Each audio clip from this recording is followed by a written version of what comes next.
look, this isn't, I'll let you talk with your lawyer, but it's there. It's continuing to happen. You're skipping and you're continuing to consume alcohol. I'm sorry. I'm going to revoke your bond, man. State of Texas versus Emma Lynch. Ms. Lynch was picked up at DWI November 4th of 2024.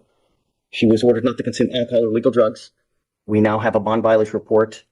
Today's date is February 3rd, 2025. Can you please identify yourselves for purposes of the record? For the state, Kelsey Siegler. Anna Edie for Ms. Lynch. Okay. So Ms. Lynch we are here now. Again, this also is a second bond violation report. The first bond violation was November 20th of 24. We now have a violation. It is a report that was filed on the 29th. Okay, state, if you'd like to. There is slow, you can just give me a moment, but this case is regarding this similar, not of skipping testing as well. And I'm trying to print the bond violation report and the bond conditions, just one moment. What we would call as our witness, pretrial services, Felicia Stiles, again. Okay, then would you come on up? Would you raise your right hand? Do you solemnly swear to tell the truth, the whole truth, and nothing but the truth, so help you God? Okay, please. Thank you, Ms. Stiles. Are you able to show us the bond conditions on your end? If you have them on your Yes, end? we do. Yes, ma'am. And Your Honor, we would like, if you could please take judicial notice of the file as well here regarding the defendant being charged for this. I have no issue with the Name is the last one. Correct, with the information. So no objection to taking judicial notice of the file, however, not of the actual report, of the bond violation report just yet. Let her take a look at it. Yes, sir. So again, stage one will be the actual condition of bond report. Yes, sir. Do you recognize this? Yes, yes. What is this? Bond violation report? Can you please tell us what the bond violation were in this case? Yes. Oh, wait, let me actually refresh that. Do you recognize this? yes Okay, what is this? conditions for the defendant. Your Honor, we will tender State's Exhibit 1 to defense for any objection regarding the bond conditions in this case. Judge, this says that she. Oh, never mind. I misread that. No objection. State offers State's Exhibit 1 into evidence. Okay, will be Ms. Stiles, admitted. can you please tell us, thank you, Your Honor, sorry. May you please tell us what the bond conditions are listed in this case that Defendant Lynch was supposed to abide by? So December 3rd of 2024, we have defendant to appear in court on time every time the case is set on the court's docket unless judge waives the appearance. Defendant shall commit no new crime or shall not engage in any conduct that could result in his or her arrest. The defendant was required to obtain a portable alcohol testing device that same day, December 3rd, to submit to random drug and alcohol testing, to not consume any drugs or alcohol. And yes. These are pretty standard for this kind of case, correct? Yes. Thank you, ma'am. So regarding what's been marked as State's Exhibit 2, what is this? A bond violation report. Does this fairly and accurately depict a bond violation report? Yes. State tenders defense for any objections. I would just object to, in this State's Exhibit 2 bond violation report, there's a reference to a number of skip tests. There's no dates on here, so I'm not quite sure which ones, based on the four corners of the document, we're addressing that. Okay, I guess we'll be getting into that now. I guess so. Okay, State offers State's Exhibit 2. okay, it'll be admitted.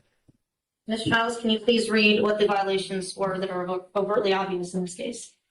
The client was ordered conditions of bond that included to refrain from alcohol consumption, to obtain and be monitored by portable alcohol testing device, and to comply with required monitoring, testing, service recalibration protocols. The client was instructed to not obstruct the camera on the device and do not skip any testing windows, 5 a.m. to 8 a.m., 5 p.m. to 8 p.m., 10 p.m.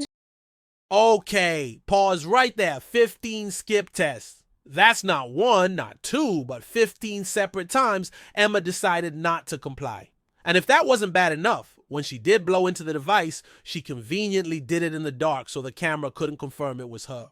That's basically like showing up to take a test with a ski mask on. No one's buying it.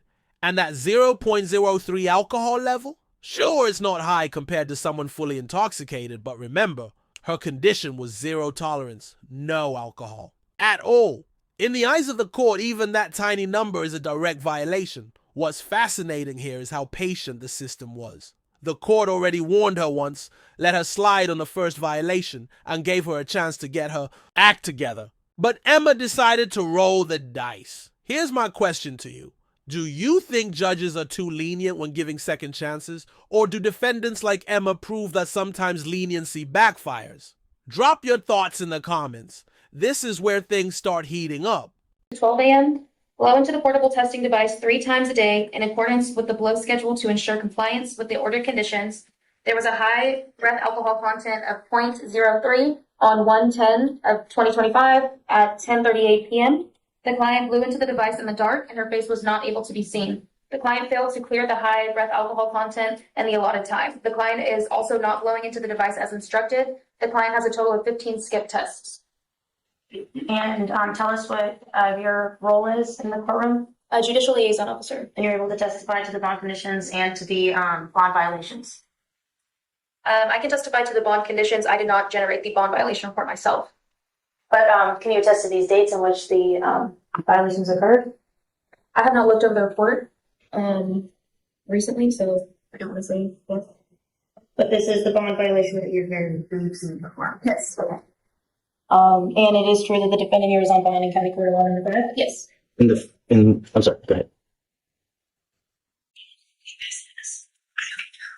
Ms. Giles, part of your job is to read the reports when they come in from the case managers, Yes. and then you file the bond violation report. No, they filed the bond. They file the bond violation Yes. report, and then you coordinate the.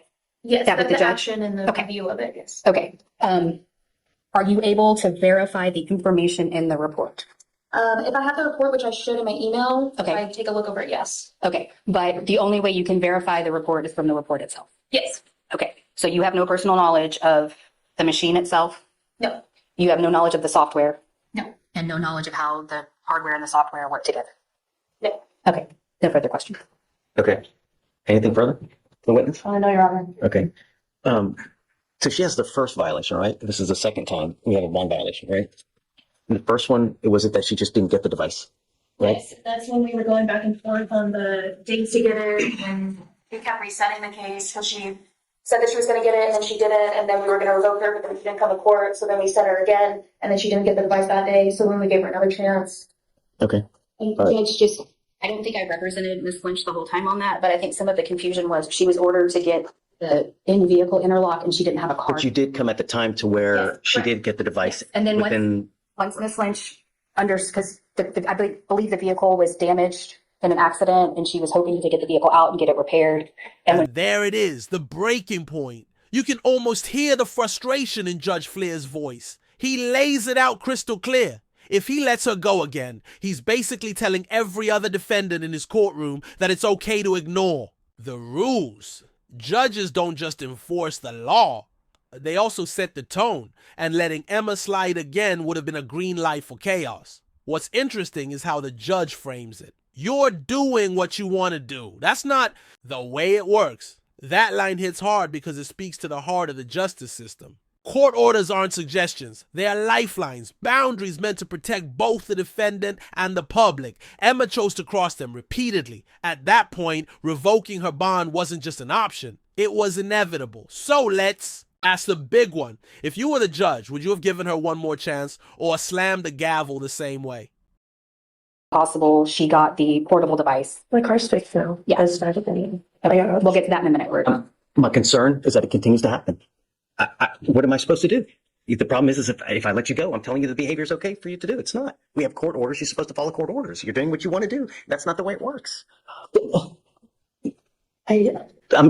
this isn't, I'll let you talk with your lawyer, but it's there. It's continuing to happen. You're skipping and you're continuing to consume alcohol.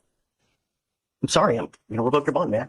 So here's where we land. Emma Lynch was given bond, strict conditions, and multiple opportunities to prove she could follow the rules. But instead of using that freedom wisely, she skipped tests, tampered with the system, and kept drinking. In the end, Judge Fleischer had no choice but to revoke her bond, sending her back into custody until trial. This case is a classic example of how the courts balance patience with accountability. Second chances are meant to help defendants turn things around, not to be abused. And when those chances are wasted, consequences are swift and unavoidable. If you found this case as shocking as we did, make sure to hit that like button, share your thoughts in the comments, and don't forget to subscribe for more jaw-dropping courtroom breakdowns. Until next time, stay tuned because justice never sleeps.